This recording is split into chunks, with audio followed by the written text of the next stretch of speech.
जब मैं इंडिया में थी और ऑस्ट्रेलिया आने का प्लान कर रही थी तो मुझे लगा था कि मेरी लाइफ ऑस्ट्रेलिया में बहुत ज़्यादा हैपनिंग होगी, बट यहाँ आके रियलिटी कुछ डिफरेंट थी। बहुत ज़्यादा चैलेंजेस फेस करने पड़े। तो आज की वीडियो यही होगी कि एज अ न्यू कमर आप क्या क्या आपका फर्स्ट मंथ कितना हार्ड होता है, मेरा फर्स्ट मंथ कैसा था। तो लेट्स गेट स्टार्टेड गाइस। तो सबसे फर्स्ट स्ट्रगल मैंने फेस किया था वो था जॉब का मिलना, because job finding your first job was so hard at that time and even आज के टाइम पे, because it needs a lot of patience. और उस टाइम पे मतलब आप नए नए आते हो एंड ऑलरेडी आप अपनी फैमिली को छोड़ के आते हो एंड आप पे इतना प्रेशर होता है स्टडीज़ का, फीस भरने का। और फर्स्ट जॉब हमेशा बहुत डिफिकल्ट मिलती है क्योंकि आपको एक्सपीरियंस नहीं होता है। It takes a lot of time. Maybe किसी किसी को 2 दिन में मिल जाती है, किसी किसी को 2 महीने लग जाते हैं, 6 महीने लग जाते हैं। इट डिपेंड्स आप कितना हार्ड वर्क दिखाते हो। मल्टीपल एप्लीकेशंस मेरी रिजेक्ट हुई थी उस टाइम पे एंड आई स्टिल रिमेंबर मैं आई थी मार्च में, on 2 March 2018 and I got my first job in June. और आपको अगर चाहिए कि आपको ना फर्स्ट जॉब इजीली मिले तो सबसे पहला वो होता है कि you need to find a lot of references. आपको कनेक्शंस बनाने पड़ते हैं, आपको नेटवर्क्स बनाने पड़ते हैं। तो जो सेकंड शॉक मुझे लगा था इंडिया से आके नए नए जॉब मेरी लगी नहीं थी, वो था रेंट का। क्योंकि रेंट का आपका सबसे बड़ा एक्सपेंस होता है आफ्टर योर कॉलेज फीस। और उस टाइम पे आपकी जॉब नहीं लगी होती, फर्स्ट 2 से 4 महीने जब आपकी फर्स्ट जॉब नहीं लगी होती तो आपको वो एक्सपेंस देना ही देना होता है। एंड मुझे आज भी याद है, मैं एक रूम में रह रही थी एक इंडियन फैमिली के साथ जिसका रेंट था अप्रोक्सीमेटली $700 to $800 पर मंथ।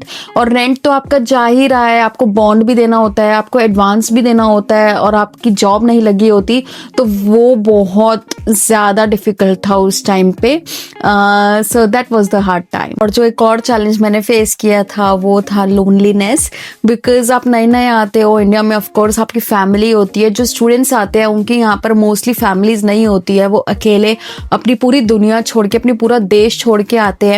तो वो बहुत हार्ड पार्ट होता है। आपके फ्रेंड्स स्लोली बनते हैं क्योंकि आप धीरे धीरे कॉलेज जाना शुरू करते हो, काम पे जाना शुरू करते हो, तो आपके फ्रेंड्स नहीं होते स्टार्टिंग में। और इमोशनल बहुत ज़्यादा हो जाती थी मैं, क्योंकि उस टाइम पे आई वॉज द फर्स्ट जो अपनी फैमिली में जो बाहर आई थी, बाहर की कंट्री में। तो और मेरा यहाँ पर कोई भी नहीं था। आई स्टिल रिमेंबर कि जब मैं एयरपोर्ट में थी, मैं जब पहुंची थी मेलबर्न, मैं पूरा वाला रोने लग गई थी क्योंकि उस टाइम पे आपको कुछ पता ही नहीं होता, एकदम नई दुनिया में आप आ जाते हो। तो yes, you have to be little bit calm at that time, क्योंकि वो टाइम मैं आज भी नहीं भूली और आज भी मैं इमोशनल होती हूँ। सिर्फ स्टूडेंट्स नहीं, अब 8 साल हो गए हैं तो फैमिली को मिस करना धीरे धीरे आप यूज टू हो जाते हो। आपकी यहाँ पर अब तो of course I got married here, but still आपकी फैमिली जो इंडिया में है आप उनको मिस करना नहीं भूलते। तो yes, this is the most difficult part and challenge जो आप फेस करते हो, अपने फ्रेंड्स और फैमिलीज को मिस करना। गॉड, डेली लाइफ मैनेज करना, सारे घर के काम करना, cooking, laundry, cleaning, everything. Because आप कॉलेज से नए नए आते हो, सारे असाइनमेंट्स बनाने होते हैं, पढ़ाई करनी पड़ती है, आपको जॉब पे जाना पड़ता है। और जॉब के बाद जब थोड़ा बहुत टाइम मिलता है तो आपको क्लीनिंग करनी होती है, अपने कपड़े वॉश करने होते हैं, कुकिंग करनी होती है। इंडिया में ये सब चीज़ें इतनी नहीं करनी पड़ती बिकॉज मोस्ट ऑफ द, सारे घरों में नहीं but most of the houses have their house helps. And I am so glad कि हाउस हेल्प्स हमारी कितनी हेल्प करती है। तो thank you to all house helps in India.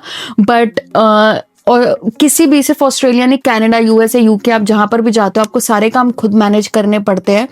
And जब आप शेयर्ड में रहते हो तो that was the hard time, because time नहीं मिलता था इतना सब करने का। घर की क्लीनिंग होती थी, बहुत सारे काम होते थे, तो वो मैनेज करना मुझे बहुत डिफिकल्ट लगता था। एक और चैलेंज मैंने फेस किया था वो था एक्सपेंसेस मैनेज करने का प्रेशर। रेंट का तो एक्सपेंस होता ही है, आपकी कॉलेज फीस का एक्सपेंस होता है, देन फूड, ट्रांसपोर्ट, एवरीथिंग, इतने सारे एक्सपेंसेस होते हैं।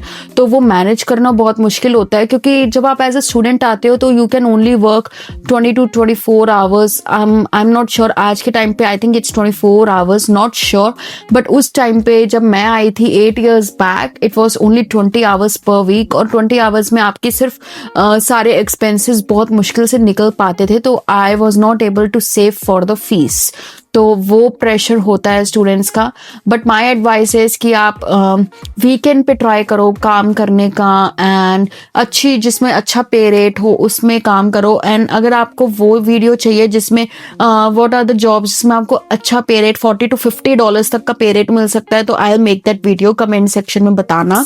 सो यस, ये सब चैलेंजेस थे जो मैंने फेस किए थे जब मैं 8 years पहले ऑस्ट्रेलिया आई थी। एंड ऑफ कोर्स अगर आप हार्ड वर्किंग हो, आप मेहनत कर सकते हो, तो मेहनत तो हर जगह ही करनी पड़ती है, चाहे आप इंडिया में हो या ऑस्ट्रेलिया में हो। If you are ready for the hard work, yes it will pay off, और आपकी ग्रोथ बहुत अच्छे से होती है। तो मेहनत तो करनी पड़ती है, उसके साथ सारे एक्सपेंसेस भी निकल जाते हैं, सेविंग्स भी हो जाती है, और आप को एक लर्निंग भी मिलती है एक नई कंट्री आके। तो yes, if you are ready for all these expenses और ये प्रेशर और ये सब चैलेंजेस फेस करने के लिए, तो आप बहुत जल्दी ग्रो करते हो। तो अगर आपको ये रियल लाइफ एक्सपीरियंस मेरे पसंद आए हो तो प्लीज़ इस चैनल को लाइक शेयर सब्सक्राइब करना। एंड येस, कमेंट में बताना कि आप मेरी कौन सी प्रॉब्लम से सबसे ज़्यादा रिलेट करते हो। And will see you in the next vlog.